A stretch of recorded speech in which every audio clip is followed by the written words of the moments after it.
Good morning, my dear students. Today we will start the subunit number 5 of electrostatics. The subunit we called as subunit 5th.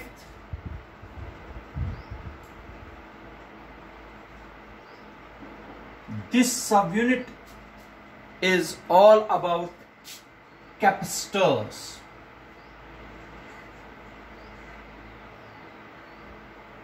ठीक है बेटा, और कैपेसिटेंसेस भी बोल सकते हैं. तो दिस इज लास्ट सब यूनिट ऑफ इलेक्ट्रोस्टैटिक्स. सबसे बड़ा चैप्टर इलेक्ट्रोस्टैटिक्स है और ये इस पूरे चैप्टर का लास्ट सब यूनिट है जिसको हम बोलते हैं कैपेसिटर्स. क्लियर बेटा? पहला ही क्वेश्चन जो हम इसमें करने जा रहे हैं वो है क्वेश्चन बेटा, define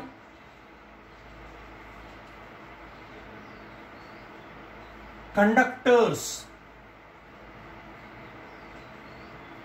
Define conductors and insulators.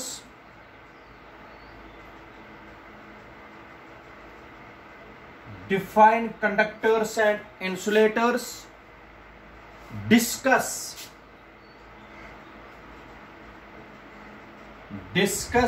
the presence of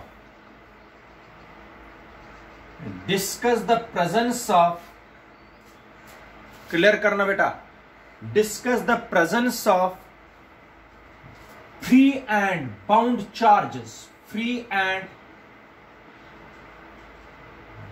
charges inside a conductor.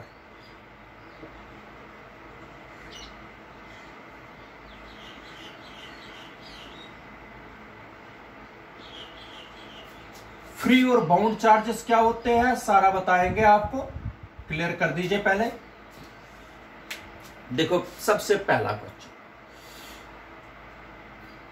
बेटा, on the basis of electrical properties materials are classified into mainly two groups.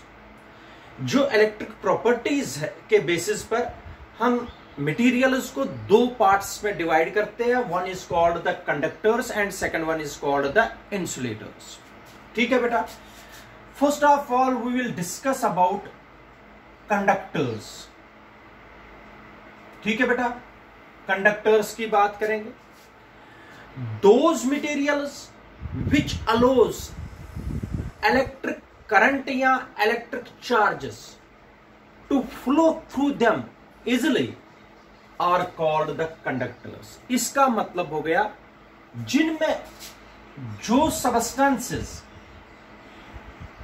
Current easily से फ्लो करने देते हैं they are called the conductors. Those substances which allows themselves to flow electric current freely are called the conductors. जिनमें electric current easily चल सके उनको बोलते हैं हम कंडक्टर्स. क्या बोलते हैं बेटा? Conductors.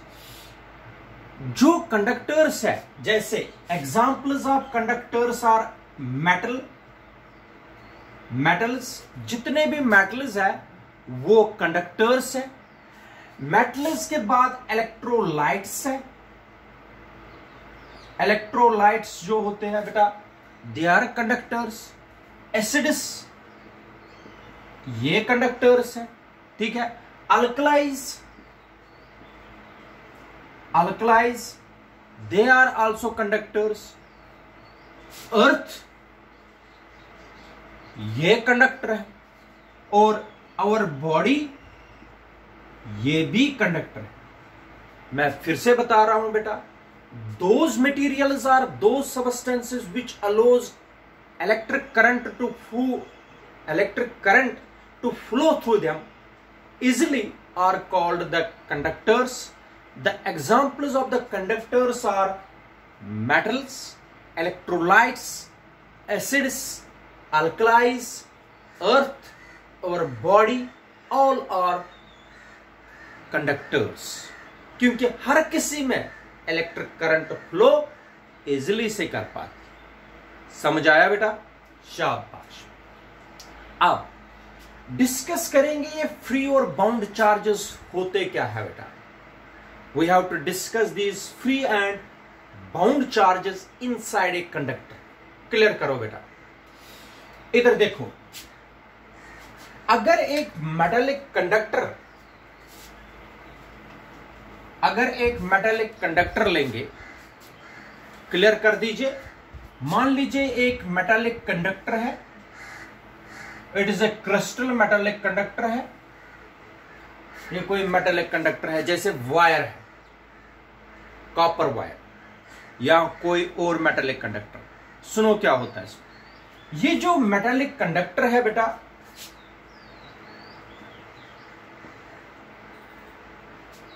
It is made up of large number of atoms. ये बना होता है बेटा एटम्स से। ठीक है बेटा, ये एटम्स से बना होता है। ये मैंने आपको एटम दिखाया, ठीक है। और मैं आप लोगों को बता रहा हूं, अगर ये कोई एटम है, इस एटम के सेंट्रल कोर में होता है न्यूक्लियस। न्यूक्लियस में होते हैं प्रोटॉन्स और न्यूट्रॉन्स। अगर एटम है, एटम का एक सेंट्रल कोर है, सेंट्रल कोर में होते हैं प्रोटॉन्स और न्यूट्रॉन्स। इलेक्ट्रॉन्स रिवॉल्व करते रहते हैं शेल्स में। ठीक है बेटा, ऐसे शेल्स में घूमते रहते हैं इलेक्ट्रॉन्स। फर्स्ट शेल में, दूसरे शेल में, इसी तरीके से तीसरे शेल में, फिर चौथे शेल में, फिर लास्ट शेल। जो आउटर मोस्ट शेल होती है, मान लीजिए ये है आउटर मोस्ट शेल हर किसी में। ये मेटल है, इसमें न्यूक्लियस है, एटम है, न्यूक्लियस के अराउंड शेल्स है, शेल्स में इलेक्ट्रॉन्स घूमते रहते हैं। जो आउटर मोस्ट शेल है, ये जो आउटर मोस्ट शेल है, मान लीजिए ये आउटर मोस्ट शेल है, इसमें होते हैं फ्री इलेक्ट्रॉन्स। क्या होते हैं बेटा? Free electron. ये जो इलेक्ट्रॉन्स होते हैं आउटर मोस्ट शेल में, इनको स्लाइड एक्साइटेशन मिल जाती है। ये फ्री होते हैं, ये यहां से निकल जाते हैं और क्रिस्टल में चले जाते हैं। ये यहां से निकल के क्रिस्टल में बैठ जाते हैं। ये अपनी मर्जी से आते भी है, अपनी मर्जी से जाते भी है। ये जो इलेक्ट्रॉन्स है, ये जो क्रिस्टल के अंदर ही रहे, इनको बोलते हैं, ये कहीं भी इस मेटल कंडक्टर के अंदर घूम सकते हैं। Free electrons. फ्री इलेक्ट्रॉन्स कहां होते हैं? वैलेंस शेल में, आउटर मोस्ट शेल में। थोड़ी सी एनर्जी मिल जाती है, ये लीव करते हैं अपने ऑर्बिट से। तो इन इलेक्ट्रॉन्स को बोलते हैं फ्री इलेक्ट्रॉन्स। क्या बोलते हैं इनको? Free electrons. ये होते हैं, they are ready to move in any direction inside the metallic conductor. ये कहीं भी घूम सकते हैं मेटलिक कंडक्टर के अंदर। और these electrons are responsible for flowing the current inside a conductor। यही फ्री इलेक्ट्रॉन्स रेस्पॉन्सिबल है एक कंडक्टर में करंट को फ्लो करवाने के लिए। ठीक है बेटा। लेकिन जब इलेक्ट्रॉन निकल के आ गया शेल से, वहां पर तो पॉजिटिव चार्ज रह गया, क्योंकि इलेक्ट्रॉन बाहर आ गया। ये तो पॉजिटिव चार्ज आ गया यहां पर, इसको बोलते हैं पॉजिटिव आयन। इसको बोलते हैं आयन। ठीक है बेटा। इसी तरह यहां पर भी आयन बनेगा। आयन पॉजिटिव, क्योंकि वहां से इलेक्ट्रॉन निकल के, एक्चुअल में it is the seat of an electron. Electron वहां से निकल गया है, वो तो फ्री है, वो कभी आएगा तो इस पर बैठ जाएगा। ठीक है बेटा। तो ये जो आयन है, या ये जो इनरमोस्ट इलेक्ट्रॉन्स है जो निकल नहीं सकते हैं, ये वाले इलेक्ट्रॉन्स नहीं, सिर्फ वैलेंस शेल के इलेक्ट्रॉन्स निकलते हैं। जो ये आयन्स है या इनर इलेक्ट्रॉन्स है, ये बाउंड है, ये लीव नहीं कर सकते हैं बाहर। ये चार्जेस जो है, these electrons, these ions are called the bound charges। ये फ्री नहीं है, they are bound with the atom। They can not leave from the atom. तो इस तरीके से एक मेटालिक कंडक्टर में फ्री इलेक्ट्रॉन्स होते हैं और जो पॉजिटिव आयन्स और electrons which are bound to their shells are called the bound charges. Bound charge ये पॉजिटिव आयन है और जो नेगेटिव चार्जेस है जो लीव कर गए हैं they are called the free electrons. Clear बेटा? These free electrons are responsible in the metallic conductor for flowing the current। ये जो पॉजिटिव आयन्स है ये न्यूक्लियस के शेल्स के साथ, न्यूक्लियस एटम के शेल्स के साथ बाउंड रहता है, that is why it is called the bound charges. तो ये है फ्री और bound charges inside the conductor. This is all about conductors. Now, in case of insulators, insulators को दूसरा नाम भी है बेटा। Insulators are also called the dielectrics। Clear करना बेटा, इंसुलेटर और डाइलेक्ट्रिक। इंसुलेटर्स या डाइलेक्ट्रिक्स, ठीक है बेटा। इंसुलेटर्स या dielectrics, those materials which does not allow electric current to flow through them are called insulators. ऐसे सबस्टेंसेस जो इलेक्ट्रिक करंट को फ्लो करने नहीं देते हैं उनको बोलते हैं बेटा insulators. Insulators are sometimes also called the dielectrics.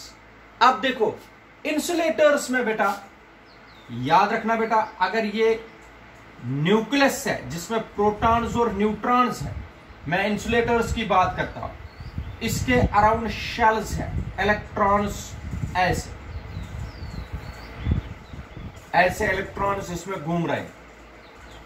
ये जो वैलेंस शेल है, आउटर मोस्ट शेल है, इसमें भी जो इंसुलेटर में क्या होता है, ये जो इलेक्ट्रॉन्स है आउटर मोस्ट शेल में ये लीव नहीं कर सकते खुद ब खुद। वहां पर तो स्लाइड एक्साइटेशन से ही निकल जाते थे फ्री इलेक्ट्रॉन्स कंडक्टर्स में, लेकिन यहां पर क्या होता है, they are bound with the nucleus. ये बाउंड है न्यूक्लियस से, they can not leave these shells, ये लीव नहीं कर सकती है, इसलिए इसमें सिर्फ बाउंड चार्ज है, इसमें सिर्फ बाउंड चार्ज है लेकिन फ्री चार्ज कुछ भी नहीं, नो फ्री चार्ज। सिर्फ इसमें क्या है, बाउंड चार्ज, क्योंकि यहां पर फ्री इलेक्ट्रॉन ही नहीं है तो फ्री चार्ज कहां से लाओगे। इसमें सिर्फ क्या है बेटा, bound charge. These electrons were not able to leave the orbit, therefore they have only the bound charge but no free charge. Clear बेटा? किसमें, शाबाश, किसमें, इन केस ऑफ इंसुलेटर्स और इंसुलेटर्स या डाइलेक्ट्रिक्स। मगर इंसुलेटर्स और डाइलेक्ट्रिक्स की एक और खासियत है, अगर एक इंसुलेटर या डाइलेक्ट्रिक को एक्सटर्नल इलेक्ट्रिक फील्ड में डालते हैं, अगर मैंने बेटा एक्सटर्नल इलेक्ट्रिक फील्ड, ये है एक्सटर्नल इलेक्ट्रिक फील्ड ऐसे, अगर इस एक्सटर्नल इलेक्ट्रिक फील्ड में ये पॉजिटिव प्लेट है, नेगेटिव प्लेट है, यहां से एक्सटर्नल इलेक्ट्रिक फील्ड आ रहा है, अगर मैं इसमें एक इंसुलेटर या डाइलेक्ट्रिक को डाल दूंगा, डाइलेक्ट्रिक डाल दिया, आगे भी मैं पढ़ाऊंगा, अगर एक डाइलेक्ट्रिक या इंसुलेटर को एक्सटर्नल इलेक्ट्रिक फील्ड में, ये एरो इलेक्ट्रिक फील्ड है, इसमें मैंने किसको डाल दिया बेटा, डाइलेक्ट्रिक को या इंसुलेटर को, क्या होता है, इक्वल और अपोजिट चार्जेस डेवलप हो जाते हैं। यहां पर पॉजिटिव चार्ज डेवलप हो जाता है, यहां पर नेगेटिव चार्ज डेवलप हो जाता है खुद ब खुद। कब? जब एक इलेक्ट्रिक फील्ड के अंदर इंसुलेटर को डालेंगे तो ये जो चार्जेस है they are called the insulating charges, ये खुद ब खुद डेवलप हो जाते हैं when a dielectric is placed inside an electric field, equal and opposite charges are induced on the two opposite faces of the dielectric. These charges are called the induced charges. Listen my dear, those substances, those materials which does not allow electricity or electric current to flow through them are called insulators. Insulators are sometimes called the dielectrics. ठीक है बेटा? But in insulators or dielectrics, there are only bound charges. There is no free charge, because all the electrons in the shells are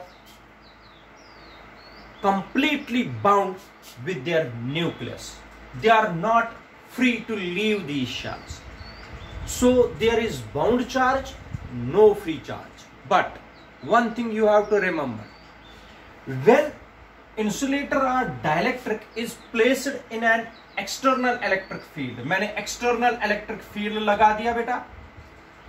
external electric field में अगर हम एक dielectric को डाल देंगे, equal positive and negative charges appears on the two faces of the dielectric. These charges are called the induced charges. Clear बेटा? और example मैं बताता हूं इंसुलेटर्स या डाइलेक्ट्रिक्स की, जैसे वुड है, रबर है. ठीक है बेटा? वुड है, रबर है, प्लास्टिक है, पेपर है, माइका है बेटा. दे आर इंसुलेटर्स, या इनको बोलते हैं बेटा डाइलेक्ट्रिक्स. इन डाइलेक्ट्रिक्स का आगे हम यूज करेंगे. डाइलेक्ट्रिक्स एक्चुअल में क्या होते हैं बेटा? अगर आप लोगों को कोई पूछेगा what are dielectrics, dielectrics are basically the insulating materials which does not allow electricity to flow through them, but when these materials are placed in an external electric field, equal and opposite charges develops on their two opposite faces. These charges are called the induced charges. ठीक है बेटा? याद रखा? तो ये आ गई उनकी examples of dielectrics. ये है बेटा question, define conductors, insulators, presence of free and bound charges. देखो कंडक्टर्स में फ्री भी चार्ज होते हैं, बाउंड चार्ज भी होता है, लेकिन इंसुलेटर्स में सिर्फ बाउंड चार्ज है, इसलिए फ्री जब चार्ज ही नहीं है तो फ्लो कौन करेगा? इसलिए इंसुलेटर्स में बेटा शाबाश करंट नहीं चलती. क्लियर?